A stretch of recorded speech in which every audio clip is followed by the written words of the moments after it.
Yung mga sisling T-bone, sarap ang sabaw nila, may sinigang, kansi. Meron din sila dito nga mga beef kebab, chicken kebab. Isa pa sa dinadayo natin dito yung chuck ribs nila. Masarap na pang-ulam, masarap na pampulutan. Isa pa yung dinadayo namin dito yung back ribs nila. Yan yung signature nila dito sa Admiral Barracks.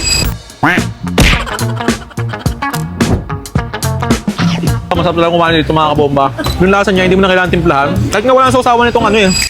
Magandang hapon sa inyong lahat. Time check tayo guys, alas 5 na ng hapon. Ngayon guys, naimbitan tayo ng tropa natin kasi meron siyang bagong bukas na kainan dito sa may Villamor Air Base, malapit sa may NAIA Terminal 3. Subukan natin yung mga putik nila kung talagang masarap pa ba, dati pa rin ba yung lasa. So tara, punta tayo ng Villamor. Nandun natin ibuhos yung ating gutom. Wala pa tayong breakfast and lunch. Let's go, let's go, let's go, let's go. So ayan yung Terminal 3. Tapos dito tayo pupunta dun sa may papunta ng Villamor. Guys, ang Villamor nga pala ay punong-puno ng food tripan dyan sa loob. Pero bilang lang ang masarap na kainan dyan. So itong pupuntahan natin guys, legendary na rin tong restaurant. So let's go, mauna tayo dito ng Villamor. Tawid lang tayo. Medyo malapit-lapit na tayo eh. Guys, ito na yung Villamor. Pag nakita nyo tong barangay 183 na to, didiretso lang kayo dito. Dito tayo dadaan, hanapin natin yung pwesto ng ating tropa. So ayan guys, nandito tayo ngayon sa may kahabaan ng 10th Street. Dito lang to guys sa may Villamor Air Base. Ito yung kahabaan ng 10th Street. Dito sa may Villamor, 7-Eleven, tapos dyan tayo papasok. Dyan natin susubukan yung masarap na food tripan na ang pangalan ay Admiral Barracks. Susubukan natin kung ano yung mga masarap na food trip nila dito. Malupit pa dito, masarap mag-inom dito. Kasi dati, pag wala kami mapuntahan sa buong Pasay, ang pinupuntahan namin dito sa may Admiral Barracks. Guys, pang familiar kayo sa lugar na to, ayan, kung natatandaan nyo tong lugar na to, siguro nakapag-inom na rin siguro kayo dito. Masarap ang mga pulutan nila dito, as in solid ang pulutan dito. Tapos, pamili lang kayo ng alak na gusto nyo, ayan. Happy hour nila, everyday yan 4 p.m. to 7 p.m. Ang isang bucket, meron ng kasamang pulutan for as low as 420 pesos. Yan. Dito lang yan sa may Admiral Barracks. Manantay natin, tikman natin ang mga pinagmamalaking food trip ng Admiral Back Ribs. Simulan muna natin tong kanse na isa sa pinagmamalaki ng Admiral Barracks. Feeling ko hindi ko na kailangan paliwanag na kung masarap pa talaga tong kanse na to dahil kilalang kilala to dito na masarap ang kanse nila. Masarap mga kabomba. Masarap ng kanse nila.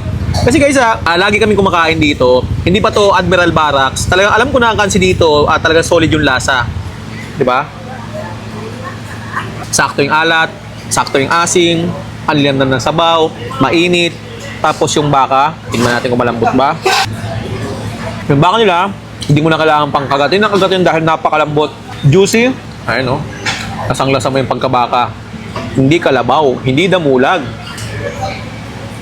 Ang sarap ng kansi nila. The best.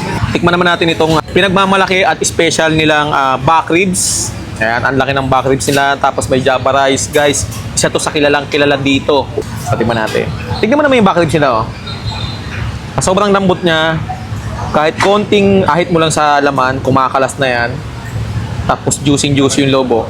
Ba, hindi dry, hindi overcook. Tapos guys, ang masarap dito, yung nagdadala ng lasa nila dito, yung special sauce na nilalagay nila sa ibabaw ng karni ng back ribs.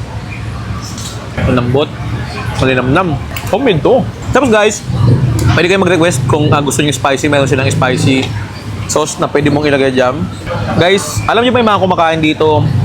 Solid ang mga customer dito kasi malapit to sa Terminal 3, Research World. Yung mga kumakain dito, galing ng NAIA, mga flight attendant, piloto. Tapos naman sa Research World, yung mga empleyado nila, dito din sa pagkain. Pero guys, kung malalaman natin na yung mga customer may mga high profile. Pero guys, ang mga pagkain nila dito, sobrang mura lang. So, tikman natin tong may spicy sauce nila. Mas masarap yung spicy flavor dito. Ang lambot, ang sarap, ang lasa. Ayun, bakit so? Kusang kumakalas. Ngayon lang to guys, kakalabas lang daw ng menu na to. Crispy pata, 599 mo. Meron ka ng good for sharing na crispy pata. Ang laki. Kumanang pata na to. Boom. Masarap ng crispy pata, crispy Kahit kanina pa naluto. Yung lasa niya, hindi mo na kailangan timplahan. Kahit nga walang sausawan itong toyo na may suka ba to? May sibuyas. Meron siyang dalawang klaseng sausawan. Pwedeng toyo, pwedeng suka. Sarap ng suka guys, kung gusto nyo matikman Admiral Barracks, dumayo nga dito sa Villamor Air Base. Dito lang sa may aba ng 7th Street, corner 10th Street. at hanapin nyo lang yung Admiral Barracks. Guys, hindi ko na kailangan sabihin sa inyo kung masarap o hindi dahil subok na to dati pa. Kaya ako sa inyo, dumayo kayo, mag-relax kayo dito, uminom kayo, pumudib kayo dito. Open sila ng 4 p.m. hanggang 4 a.m. Tayo lang kayo dito, Admiral Barracks, the best ang mga pudib dito. So yan mga kabomba, bala na kayo.